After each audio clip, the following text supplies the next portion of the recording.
Hi guys, and welcome to another video. Today what I did is I picked up this NES. It was listed online on a Facebook marketplace deal along with a PlayStation 1 for $25 each.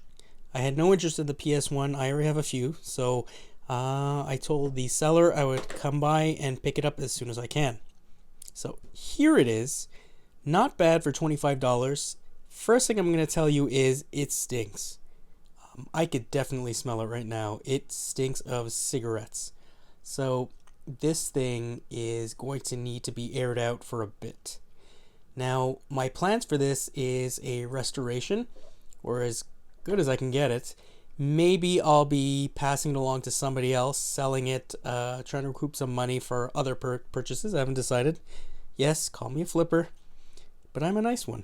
So in the deal was the unit itself.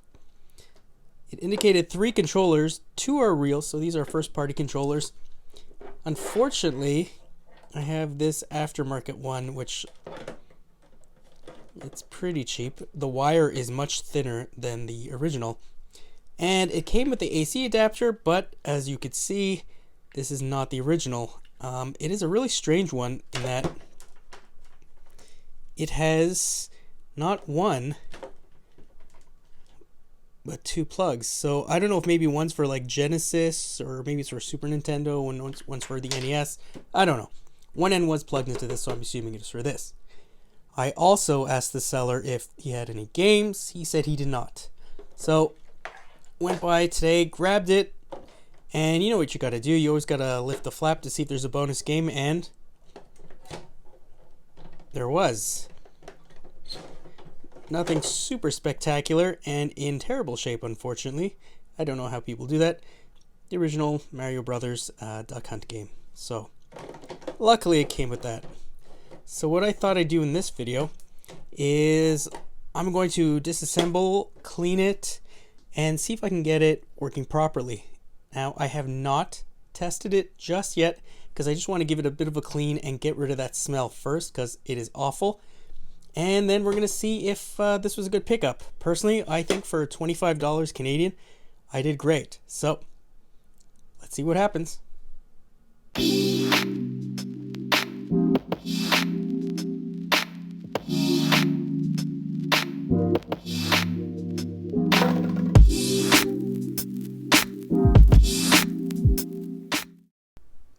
It is the next day. Unfortunately, I don't have enough hours in the day to do this. And what I've decided to do is hook up the NES into one of my televisions right over here. There we go. Sorry about that. Using a gimbal doesn't always agree with me. So it is hooked in through the front. I'm going to turn on the television. You will see flicker. I'm just letting you know now. And what we're going to do is I'm going to power it on. The game that was in there, the the broken plastic case of the Mario Brothers Duck Hunt, which I'm assuming came with this Nintendo originally, is in there. So, power it on and see if we have a miracle. Looks like we do.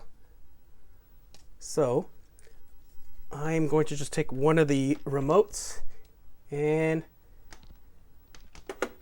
seems as if, let me just turn the camera, it is working. So, yeah, everything seems to work just fine. So what we're going to do now is, this seems to be in a full state of function. I'm going to test the other controllers, but off camera.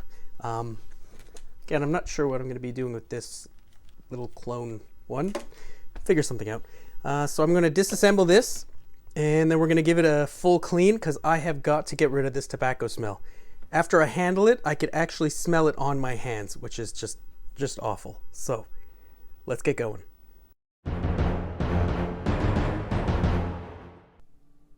Excuse the mess, but I've been working on other things around here today. Really, all I'm going to be doing is just taking out all the screws that hold the 2 pieces together, and we're going to pop it off. Inside there's some metal shielding, more screws. I've already done this in a video. I believe it's the 72 pin NES repair, so I'm not going to be showing this whole process, but I will show you what I have when I'm done. I know I said I was only going to come back once everything was disassembled, but I just had to show this, just the amount of filth. It's hard to see, but right here, you see those lines? That's the filth that came into the vents. This, for sure, it looks like, I'm assuming tobacco, could be something else. A lot of yellowing. It is just, there, you can probably get a better view of all those lines. It is really disgusting, so I'm definitely taking this entire thing apart and seeing what I could do about that smell. Yeah, so let's keep going.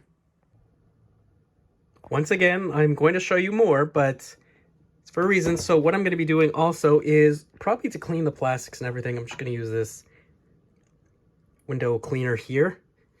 Should be okay. It should get rid of a lot of the smells.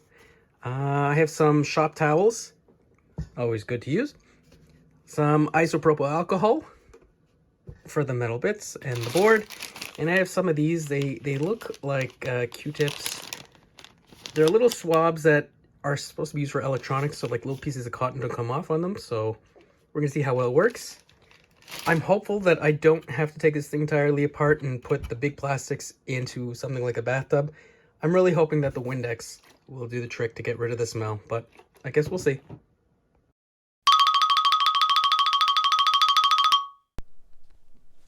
Absolutely filthy.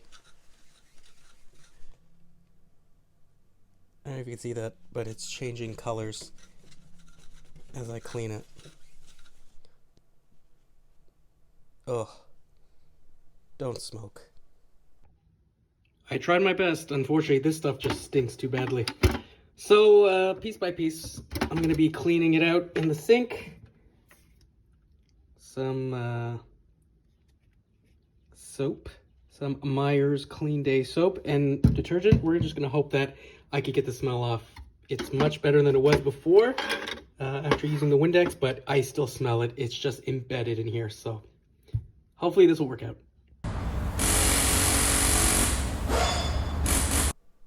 It is a day later. Excuse the mess. There's stuff everywhere over here right now.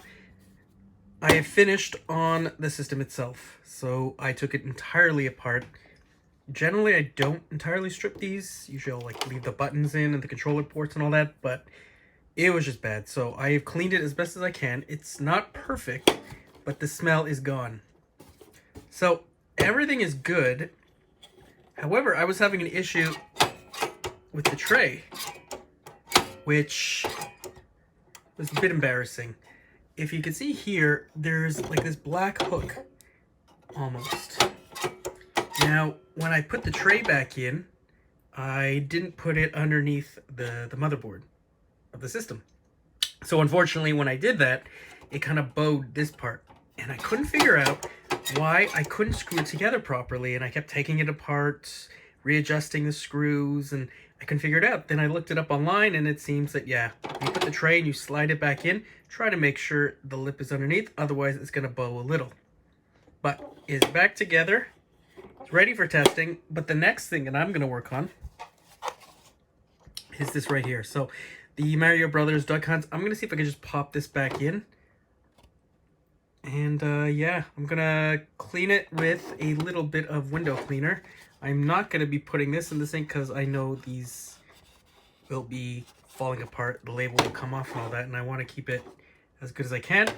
And then I'm going to clean the board. So maybe I'll include some footage of that. But yeah, that's where I'm at now.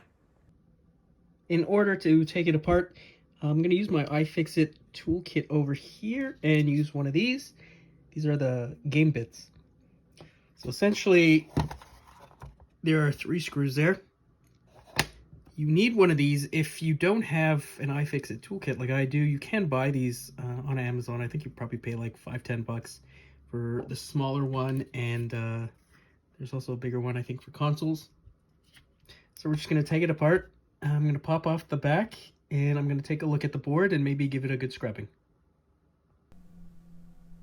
Taking off the back, it is one, I believe these are the later versions of the board with the blobs on there. there's no reason for this to be a copy, but I'll just show you that it is an NES, an official Nintendo. So really, all we're gonna do is take some of these little flat cell iPhone, Huawei, Galaxy, whatever cleaners, and I'm just gonna clean this off. You can see it's a little bit worn. We just gotta make sure that there's not a lot of dirt on the pins, and that it makes good contact in the system. Cleaning is just about done. I'm just gonna show you just how dirty some of the contacts were. So that was just from rubbing at the bottom. I think I have it pretty well. It's as good as I really need it to get. It's gonna work perfectly fine. Used to. The only problem with these kinds of cleaners, they rip in half. So I've cleaned both sides of the cartridge. There's some scratching, things like that I cannot do anything about, unfortunately. What I can do something about, hopefully, is the cracking. So I was able to just pop it back into place, but it's not great. It's not going to hold very well. So I plan on just putting in some of this super glue. Now you might be yelling, yeah, you shouldn't be putting glue on cartridges. This is not a rare cartridge in the least bit. This came with most NES systems. So I'm going to glue it so if it actually just holds it together properly, and then I'm going to put it back together. The cartridge is back together. The glue is set. It's definitely not a perfect cartridge, but it should do. It has been cleaned. It doesn't smell like cigarettes anymore. So that's done. We're done with the game. Next, I wanted to move along and work on the original NES controllers and not the aftermarket one. There's no point in doing much with that. Really, all you got to do for these is you take out the screws. They're just regular Phillips head, and you can open it up. And this is what you should see inside. So there is a PCB that should be facing that way, actually, when you open it up with a little chip on the back side, I should say. There are the screws, and then you have these little rubber membranes with, I believe, is carbon. And the carbon, like, I guess, activates the circuits on the controller so it knows what you're pressing. You could take out all the plastic bits. And this part should be able to just be washed in the sink. Now, there is one slight issue with this. Is it on this side? No, it is on the other side. So on this controller, unfortunately, as you can see, there's still the screw in the plastic. So this I will be washing with the screw inside. Shocking, I know, but I don't feel like gluing that back in, and it doesn't really affect the use of the controller that much. So we're going to get some of that scunge off. See how well I can clean this up. I'm going to take apart the second one in about a minute, do the exact same thing, and we're going to wash all the buttons in the sink, all the plastic. This part, I'm just going to use one of these. This one's a little dirty because I just tried it out with some IPA, and just clean all the rubbers and make sure that it's all clean and ready to go and to be put back together. A little addendum to that. So this was the first plate that I mentioned with the screw that was still inside. So I just took apart the other one, and it failed at the exact same location. So whoever was using this controller, or these controllers, I'm assuming, just really hit a grip there on one side for some odd reason, and they just really broke it. This would be, let's just see, yeah, where the D-pad would be. So they were really grinding on that with playing Super Mario. The controllers are put back together now. They are much cleaner than before. They're not perfect. You still see a little bits here and there. I mean, I scrubbed as much as I could. But yeah, they're holding together nicely. Feels perfectly fine. I did notice that the cable, I tried cleaning it with the window cleaner. It wasn't really helping with the smell. It got a lot of gross things off, so I'm going to be using some Lysol just to clean off the cables a little bit more. I'm going to give this a wipe down too. The AC adapter for classic game consoles. It also has that cigarette smell, so I'm going to wipe this down, and the cleaning should be done, and test it one more time.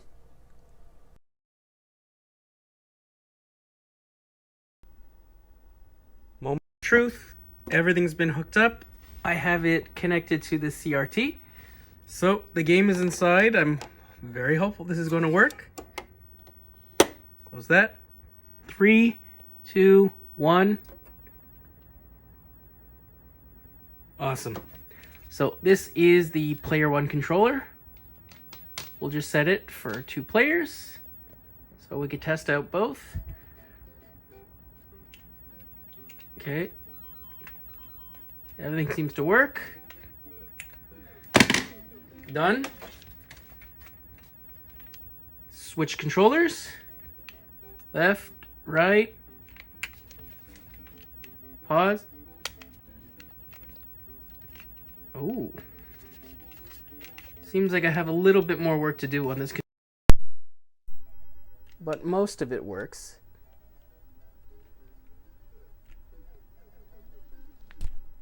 Let's just do a quick test, shall we? So I've swapped the controllers again. I'm pretty sure you can only pause with player 1, so I'm back onto player 1.